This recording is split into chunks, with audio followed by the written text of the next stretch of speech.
자, 안녕하세요. 반갑습니다. 대여반에서 진행되는 메이데이 시간으로 돌아왔습니다. 시청하시기 전에 구독과 좋아요 한 번씩 부탁드리고, 우리 멘토분들이 한 분 한 분 돌아가시면서 출연하면서 이슈하고 관련 종목 그리고 관심 종목들까지도 제시를 해드리고 있습니다. 투자에 대한 판단은 여러분들께서 직접 해주시기를 바라고 단순히 참고만 해주시기를 당부드리도록 하겠습니다.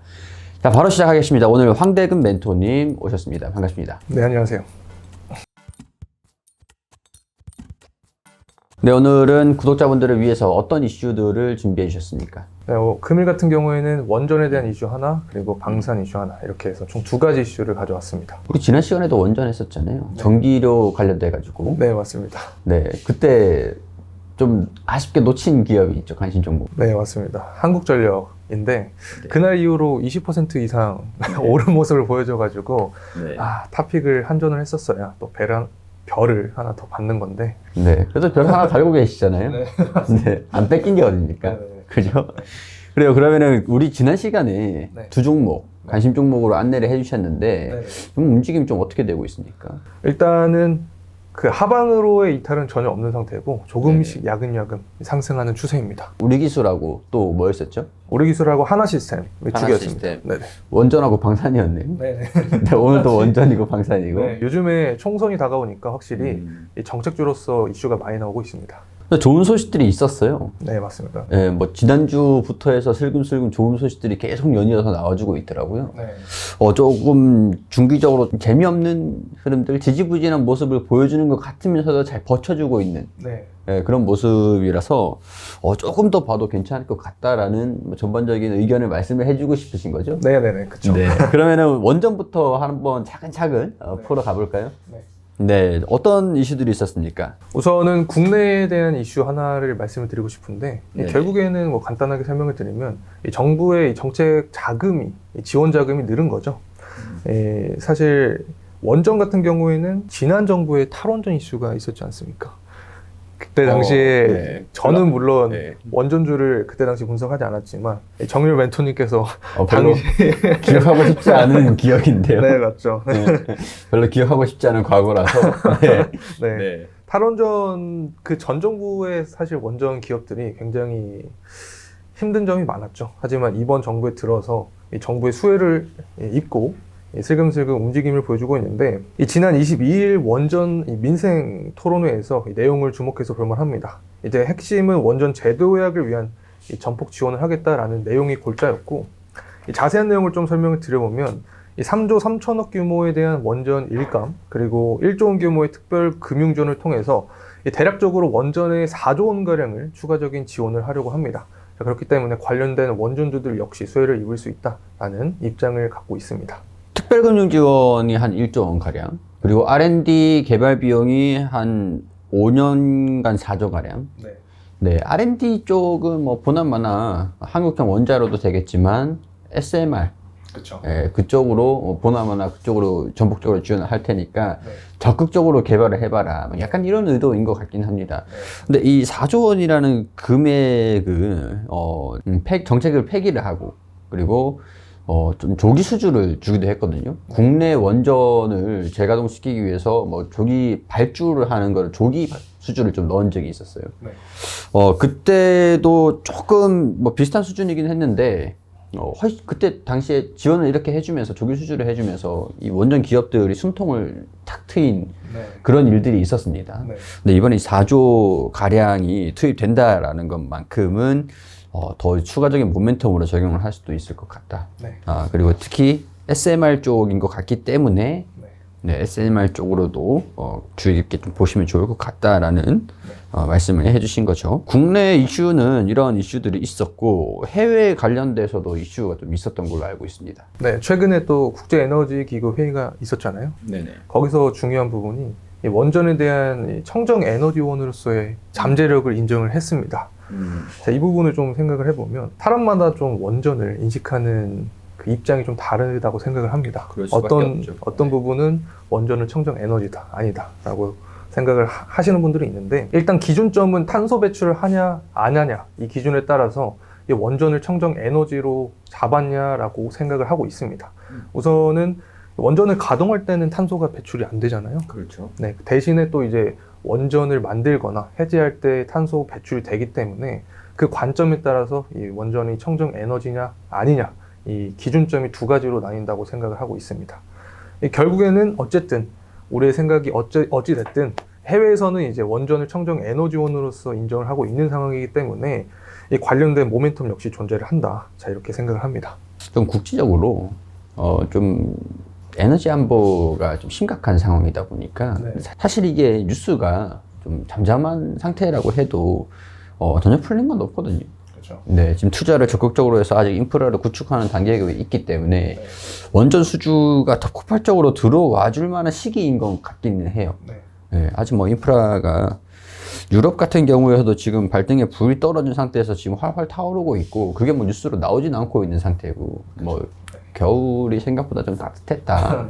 네, 그거밖에 없는 상태라서 원론적인 게 해결이 된 게 없지 않습니까? 그래서 일단은 해외에서는 국제에너지기구 회의에서 원전이 친환경 에너지다라는 부분들을 한 번 더 확인을 했다라는 말씀을 해주신 거고, 자, 근데 제가 좀 듣고 싶은 얘기는 네. 우리 주말 사이에 네. 또 좋은 소식들이 좀 있긴 했습니다. 많이 들려왔죠. 네, 이거 좀 보고 드디어 이제 올 게 오는구나, 네. 슬슬 떠오르는구나. 네.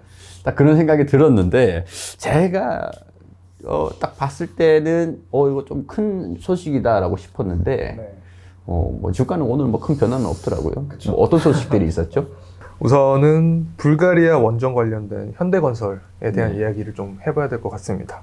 이게 굉장히 큰 소식이거든요. 규모도 19조 원 규모이기 때문에 사실 호재성 이슈를 받고 주가가 큰 폭으로 상승할 수 있는 부분인데 이 주가의 변동폭은 좀 미미한 상황입니다. 그렇기 때문에 현대건설을 가져왔고 이 아랍에미리트에서의 이 바라카 원전을 현대건설을 했었습니다. 하지만 그 이후에 15년 만에 최대 규모의 이 해외 원전이라는 점에서 큰 의의가 있다. 자, 이렇게 보고 있고 앞서서 이 국제에너지기구에 대한 그 긍정적인 이슈도 받지 않습니까? 거기에 더해서 국내 정책에 대한 수혜도 받기 때문에 이 현대건설 같은 경우에는 추후에 이 상승에 대한 폭이 더 강하지 않나라고 생각을 하고 있습니다. 이 해외 수주를 좀 받는다라고 하면 좀 건설하는 기간들이 좀 있기 때문에 어느 정도 시간적인 부분들이 실적으로 반영되는 시간이 필요하긴 합니다. 그리고 현대건설이 수주를 받았다라고 하더라도 이게 원전이라는 산업은 정부 정책 산업이지 않습니까?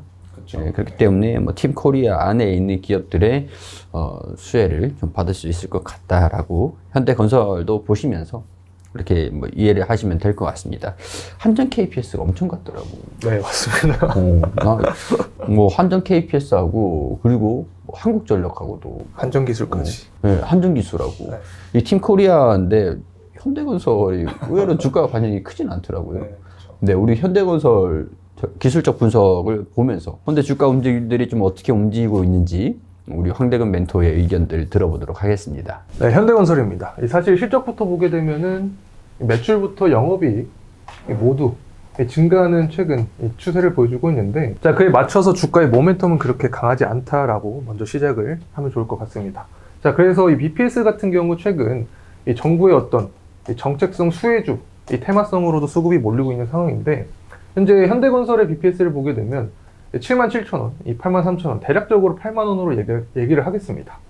BPS가 8만원이면 이를 좀 쉽게 얘기해보면 기업이 가지고 있는 순자산 가치가 8만원이다 라고도 생각을 할 수 있습니다. 하지만 현재 주가의 추이를 보게 되면 34,300원대죠. 그래서 BPS만을 가지고 봤을 때 2배 이상의 저평가 구간이다 라고도 말씀을 드릴 수 있습니다.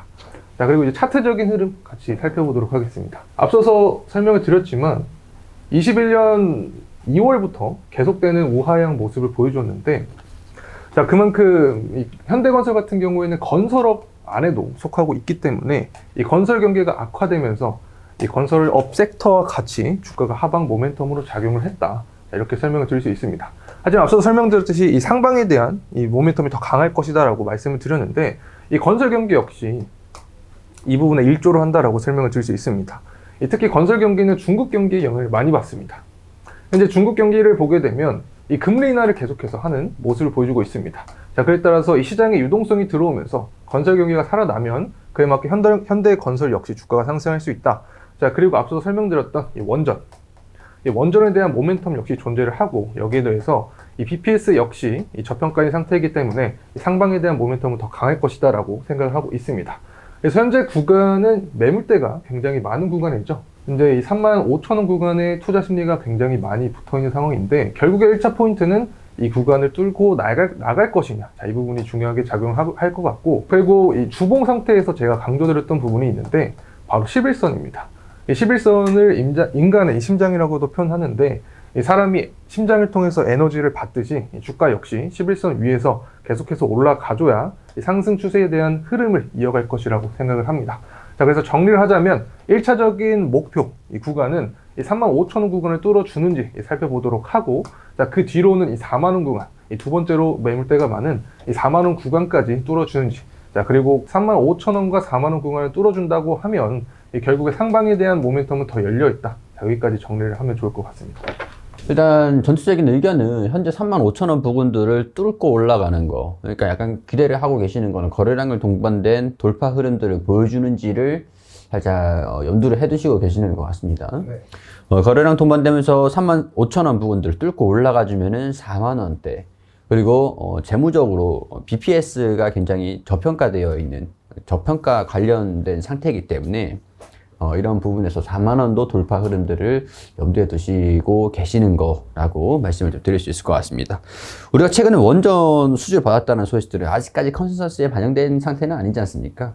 그래서 이런 컨센서스의 재조정이 또 있으면서 기업 가치에 대한 변화도 유심히 보시면 좋을 것 같습니다. 우리 아까 한전 기술, 한전 KPS 등등등 얘기를 좀 많이 했었잖아요. 네. 이쯤 돼서 그 모기업인 네, 한국전력이 지난 시간에서도 얘기를 한 종목이지 않습니까? 네. 그죠? 정률 멘토님께서도 굉장히 긍정적으로 평가를 하셨던 종목이죠. 그 시점 이후로 현재 20% 이상 또 상승한 모습을 보여줬습니다. 이게 사실 이 한국전력 같은 경우에는 사실 더 평가를 잘 받아야 된다라고 저는 생각을 하고 있는데, 굉장히 많은 이유들이 존재를 하죠. 현재 뭐 단기적으로 보게 되면, 좀 짧은 관점에서 보게 되면 천연가스 가격이 굉장히 하락을 하고 있죠. 그리고 유가 역시 하락하는 추세를 보여주는데, 자, 이러한 요소를 통해서 이익이 개선이 될 거다. 그래서 영업이익이 흑자가 되면서 이 부분이 또 시장의 호재성으로 반영이 되면서 주가가 상승한 모습을 보여주지 않았나라고 생각을 하고 있고, 또 한국전력 같은 경우에는 PBR이 굉장히 낮잖아요. 그렇죠. 그래서 뭐 한국가스공사나 한국전력 같은 이런 공기업들이 이 관련된 수혜를 받지 않았나라고 생각을 하고 있습니다. 이쯤 되면 전기료 인상 시킬 필요가 없는 것들 아닌가 할 정도로 지금 좀 안정이 좀 되고 있습니다. 유가가 하락이 안정적으로 되고 있고, 천연가스도 그렇고, 네. 탈원전 정책도 폐기가 되고 있고. 네, 이렇게 되면은 뭐 전기료 인상 필요 없는 거 아닙니까? 아, 그거는 이제 또 다른 관점으로 생각을 해야 된다고 보는데, 네. 어떤 관점이요? 근데 제가 좀 재밌는 그 스토리가 있습니다. 전기료 인상을 제 친구들한테 해도 될까라고 물어보면 대부분 하면 안 된다고 얘기를 합니다. 그렇죠. 그렇죠. 일반 시민분들이 다 그런 관점을 갖고 계실 거라고 보는데, 또 그 친구들한테 전기차에 대한 전기료 인상을 어떻게 생각하냐라고 하면 전기차의 전기료는 또 올려야 된다고 합니다. 왜 그렇죠? 그 친구들이 이제 휘발유차를 타지 않습니까? 역시 인간은 좀 이기적이네요. 네, 그래서 네. 유가가 갑자기 뭐 후티 전쟁이나 중동 리스크가 발발하면 유가가 갑자기 뛰지 않습니까? 그렇죠. 그런 변동폭을 다 감안을 하는데, 이 전기차에 대한 전기료 인상은 픽스가 돼버리니까 네. 약이 오르는 거죠. 어떻게 보면 본인은 유가에 대한 그런 가격적인 부분을 다 감안하는데, 이 전기차 타는 사람들은 그런 게 없다 보니까 똑같이 해라. 뭐 전기차에 대한 전기료를 올려라. 근데 이 전기료를 그러면 올려도 되냐라고 물어보면 또 안 된다. 네, 그런 거 맞는 것 같습니다. 네. 뭐 주주 입장에서는 전기료를 인상시키는 게 맞는 거고, 네. 뭐 민생, 뭐 전 국민적인 입장에서 봤을 때는 전기료 인상이 쉽지 않은 이유가 뭐 바로 그런 이유 때문이겠죠. 네. 그러면은 우리 한국전력 네. 기술적인 흐름들 좀 아쉽게도 놓쳤지만 현재 흐름들이 좀 어떻게 되고 있는지까지도 체크를 해보도록 하시죠. 네. 한국전력입니다. 앞서서 현대건설도 제가 실적 부분을 먼저 짚어드렸는데, 한전도 마찬가지로 이 실적 부분이 굉장히 중요하기 때문에 간단하게만 말씀을 드리도록 하겠습니다. 이 한전 같은 경우에는 영업 적자 관련된 이슈가 굉장히 많이 존재했죠. 하지만 최근 들어서 2분기 연속 영업 흑자를 보여주고 있고, 앞으로의 이 다음에 25년까지도 영업 흑자, 영업이익 개선세를 보여줄 전망을 하고 있는데, 이 기본적으로 앞서 설명드렸던 뭐 천연가스 가격의 하락, 그 다음에 유가의 안정화, 또 전기요금 인상 같은 이런 긍정적인 이슈들이 섞이면서 이런 실적 부분의 개선세를 보여주었다라고 생각을 하고 있고, 한전 또 BPS도 한번 살펴볼까요? 이 BPS를 보게 되면 61,000원, 또 69,000원, 대략적으로 65,000원으로 한번 잡아보겠습니다. 평균치로. 현재 주가의 추이를 보게 되면 24,000원이죠. 현대건설과 마찬가지로 2배 이상 저평가되었다. BPS 관점에서 봤을 때 이렇게 설명을 드릴 수 있고, 특히 주목을 해볼 점이 23년 이 3분기랑 4분기인데 계속해서 영업 적자를 이루어 주었지만 이 3분기를 기준으로 영업 흑자, 이 턴어라운드를 기록을 했다. 자, 이 부분에서 시장의 관심을 받고 있다까지 추가적으로 설명드립니다. 한국전력의 이제 가격적인 부분입니다. 이 현재 같은 경우를 보게 되면 굉장히 역사적인 저평가 구간이죠. 특히 지난 시간에 제가 어떤 말씀 드렸냐, 한전 같은 경우에는 40조 적자인 시기에도 이 가격대가 25,000원은 형성을 해줬다. 평균 가격대가 25,000원이었다라고 말씀을 드렸는데, 영업이익이 흑자가 된 시점에도 25,000원 미만인 가격이기 때문에 현재 구간은 굉장히 매력적인 구간이다라고도 볼 수 있는데, 다만 좀 리스크적인 측면으로 생각을 할 점은 이 단기적인 과열세를 봤을 때 현재 이 투자 심리가 많이 모인 상태이기 때문에 이 단기적인 조정폭은 나올 수 있다. 이 단기적인 조정폭이 나오게 될 경우에는 결국에 22,000원 구간, 매물대가 많죠. 이 구간과 앞서서 설명드렸던 이 11선 기준으로 이 주가가 상승해 주는지를 보는 게 포인트가 될 것 같고, 사실 한국전력 같은 경우에는 이런 단기적인 투자보다 중장기적으로 매매를 하시는 분들이 많으실 거라고 생각을 합니다. 자, 그렇기 때문에 탈원전, 지난 정부의 탈원전에 쓴 아픔부터 해서 현재 이제 호황이 조금씩 다가오는 모습이 나오고 있기 때문에 단기적인 이런 매매보다는 좀 멀리 보는 장기적인 관점에서 매매를 진행하시는 게 도움이 되지 않을까 생각합니다. 한국전력 같은 경우는 장기적인 모멘텀들이 개선되고 있는 상태이긴 하나, 단기적으로는 현재 좀 과열 구간의 양상을 좀 띠고 있기 때문에 조정을 틈타서 전략을 세워보는 것도 긍정적일 것 같다라는 의견을 주셨습니다. 자, 이렇게 원전 관련 이슈들을 해가지고 현대건설하고 한국전력하고 이 두 기업들 알아봤습니다. 긍정적인 움직임들을 보여주기를 기대를 해보고요. 다음 이슈로 넘어가도록 할게요. 지난 시간에서도 원전하고 방산 말씀을 좀 해주셨습니다.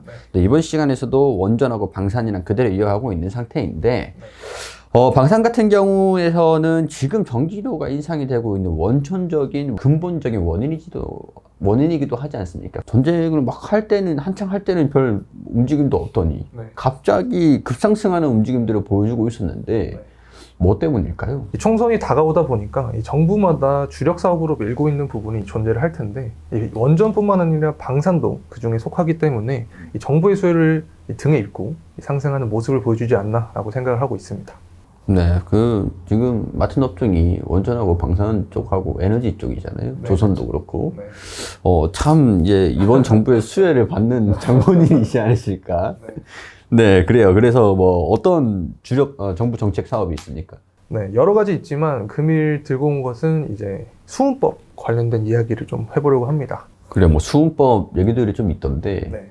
이것 때문에 뭐, 방산 기업들이 안 좋았던 거라고는 할 수는 없잖아요. 그쵸. 네, 뭐, 어떤 이슈길래 방산이 이렇게 뜨거운 감자로 갑자기 떠오르게 됐을까요? 네.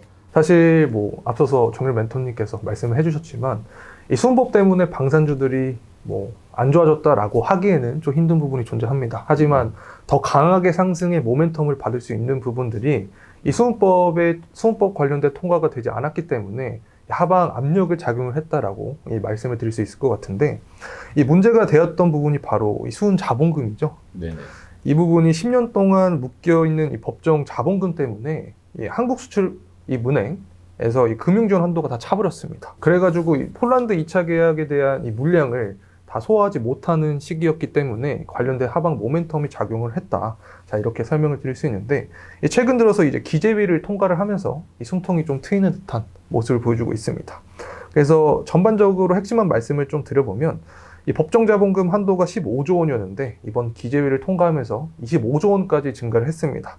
자, 그래서 본회의가 또 29일 날 있는데 대부분 통과를 문제없이 진행이 될 거다라는 평가를 받고 있는 게 현재 추세이기 때문에 이 관련된 방산의 이 리스크 오프가 되었다라고 설명을 드릴 수 있을 것 같습니다. 폴란드에 방산을 수출을 하면서 그동안 40%가 넘는 6조 원가량을 이미 금융지원 한도가 대부분 차 있는 상태여서 추가적인 수출이 가능할까? 우리나라가 아직까지는 외국에서 직접적으로 돈을 받을 수는 없잖아요. 네, 맞죠. 반드시 이제 수출은행을 통해서 대금을 지원을 받아야 되는 그런 상태인데 이 수출은행에서 한도가 그동안 15억이었다고요? 한도가 15조 원. 15조 원인데 25조까지 증가시키는 그럼 이제 40%의 금액을 채운 상태에서 추가적인 뭐 수출을 하기에도 좀 여유가 있는 네. 그런 자금이기 때문에 대금을 못 받는 일은 없을 것이다. 그렇게 해석을 하면 될 것 같습니다. 이제 수출만 잘 하면 네. 될 걸로 보이는데 그게 최종적으로 29일에 심사를 사법위원회의 심사를 거쳐서 결정이 최종적으로 된다고 합니다. 이 부분은 이제 현대로템 같은 경우를 설명을 좀 드릴 수 있을 것 같은데 현재 수은법 규제가 통과가 됐잖아요. 그래서 통과가 될 거죠. 통과가 될 거죠. 네. 개인적으로 통과가 될 거라고. 이미 기정사실화. 네. 그래서 가장 직접적인 수혜를 받은 종목이 현대로템이다라고 설명을 드릴 수 있습니다. 왜 그러냐면 이 폴란드 관련된 뭐 하나 에어로스페이스나 다른 방산주들도 존재를 하지만 이 현대로템 같은 경우에는 K2 전차가 820대가 2차 계약이 되었었습니다. 그래서 물량수로 보면은 가장 많은 물량을 차지했기 때문에 이번 수은법 규제가 통과가 되면 이 폴란드 입장에서도 이 폴란드와의 이 수출 거래 입장에서도 우려를 했던 부분이 리스크가 오프되었다. 자, 그래서 이 관련된 2차 계약을 다 소화할 수 있다. 이 부분이 실적까지 반영이 되면서 주가 역시 호재로 작용할 것이다에 대한 이 선반영이 진행이 되고 있다라고 설명을 드릴 수 있습니다.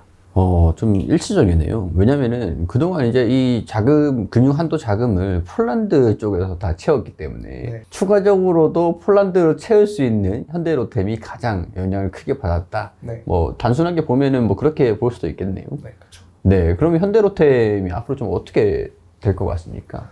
이것은 또 제가 밸류에이션 측면에서 분석 영상에서 자세하게 다뤘는데 네네네. 제가 기준점을 잡은 것은 이 4만 원 가격대입니다. 이따가 차트를 통해서 설명을 좀 간단하게 드리겠지만 그러면은 말씀해 주신 김에 차트랑 같이 보시죠. 네.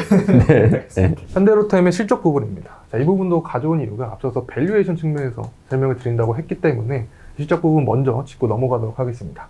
영업이익 같은 경우에 계속해서 증가하는 모습을 보여주고 있죠. 자, 그래서 제가 들고 온 관점이 뭐냐면 이 영업이익이 30%가량 증가한 이 수치를 보여주고 있습니다. 자, 그렇기 때문에 이 가격적인 측면과 비교를 하게 되면 23년의 이 평균 주가 자체가 여러분도 뭐 찾아보시면 아시겠지만 평균 주가가 31,000원이었습니다. 근데 앞서서 제가 영업이익이 30% 증가를 했다고 말씀을 드렸죠. 물론 밸류에이션 측정을 할 때 다양한 이 기준점들이 존재하지만 그냥 직관적으로 영업이익을 통해서 계산을 했다라는 점 참고만 해주시면 좋을 것 같고, 자, 이 평균 주가의 30%를 반영하게 되면 이 주가가 대략적으로 43,000원 구간입니다. 그래서 4만 원으로 생각을 하게 되면 이 결국에 보수적으로 봐도 이 4만 원 구간까지는 현재 조달 범위가 열려 있다라고 생각을 하고 있는 상태고, 또 최고가를 보게 되면 2023년에 현대로템의 최고가가 대략적으로 이 4만 원이었습니다. 또. 자, 그렇다면 이때 당시 주가가 이렇게 상승했던 계기는 이 중동의 지정학적인 리스크, 전쟁에 대한 부분이 부각이 되면서 프리미엄을 받은 건데, 현재 수은법 관련된 규제가 통과가 되면서 그에 못지않은 프리미엄을 만약에 받게 된다라고 하면 여기에 1.3배를 더 곱한 52,000원 구간까지 이 고프리미엄을 고려하면 가격 형성까지 존재할 수 있다. 하지만 이 부분은 현재 구간에서 좀 괴리가 있기 때문에 일단 단기적인 목표는 이 4만 원까지 생각을 하시면 좋을 것 같다라고 말씀을 드립니다. 지금 현재 주가가 3만 원대의 흐름들을 좀 보여주고 있는데, 우리 지난 2023년도 최고가가 한 4만 원대 형성을 좀 하기도 했습니다. 네. 그때까지도 목표 구간, 그러니까 뭐 적정 주가 수준이다, 4만 원이. 네. 그렇게 말씀을 좀 해주셨고, 장기적으로 평균적으로 계속 영업이익을 꾸준하게 유지를 한다고 하면은 2024년도 말까지 네. 한 5만 원대까지도 한번 열려 있지 않을까, 그런 의견들을 조심스럽게 말씀을 주셨습니다. 물론 이제 수출이 좀 잘 돼서 네. 훨훨 날아가는 모습들을 우리 방산시장에서 다 같이 좀 보였으면 좋겠습니다. 현대로템, 현대건설, 오늘 뭐 현대 스페셜이네요. 네. 네. 제가 현대를 좀 좋아합니다. 우리 아까 현대건설 관련돼서 우리 건설과도 좀 밀접하고 방산과도 좀 밀접한 구리 관련된 네. 이슈들 이쯤 되면 이제 구리 소식들이 한번 좀 들려줄 때 됐거든요. 그쵸. 네, 이 모든 요건들이 다 갖춰지고 있는 상태인 것 같아요. 네. 네, 그래서 구리 관련된 이슈들 뭐 없을까요?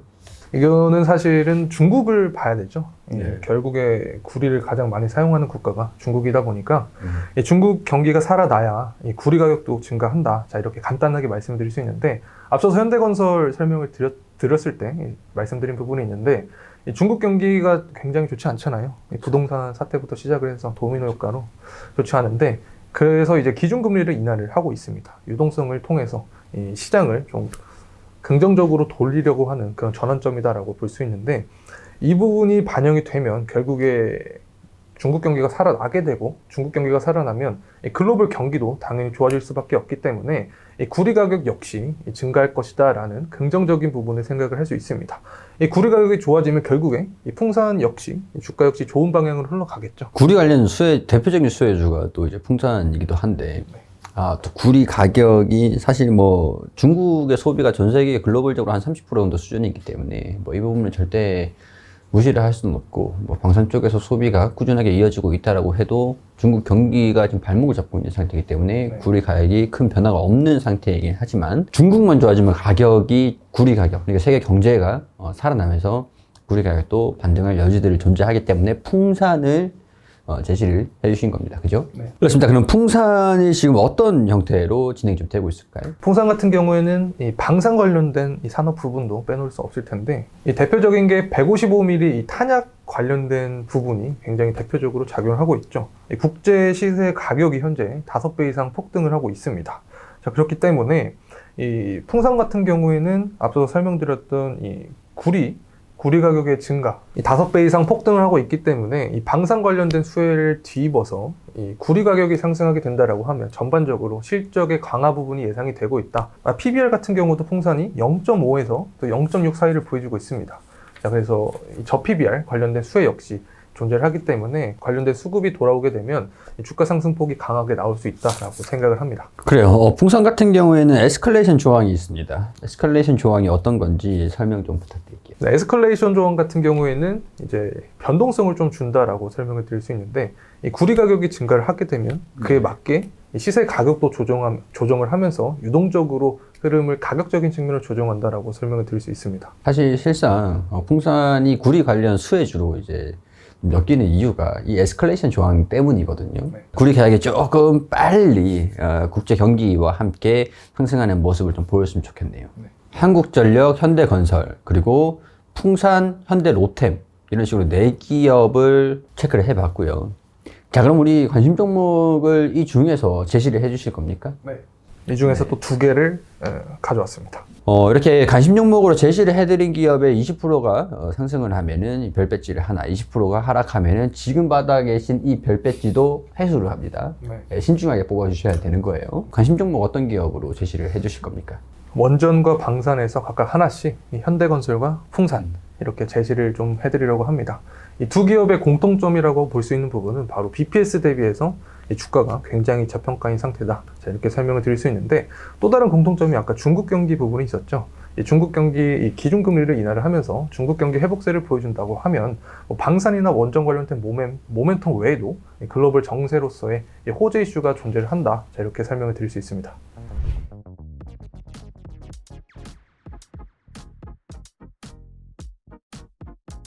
영상이 공개될 시점과 대외 내외적인 그런 환경 자체도 변화될 수 있는 것들이고 이런 것들은 말씀드린 내용들은 멘토분들의 개별적인 의견들이므로 투자 판단은 여러분들 각각의 상황에 맞게 해주시면 감사드리겠고 단순히 참고만 해주시기를 당부드리도록 하겠습니다. 자, 이렇게 오늘 황대근 멘토님께서 수고 많이 해주셨고요.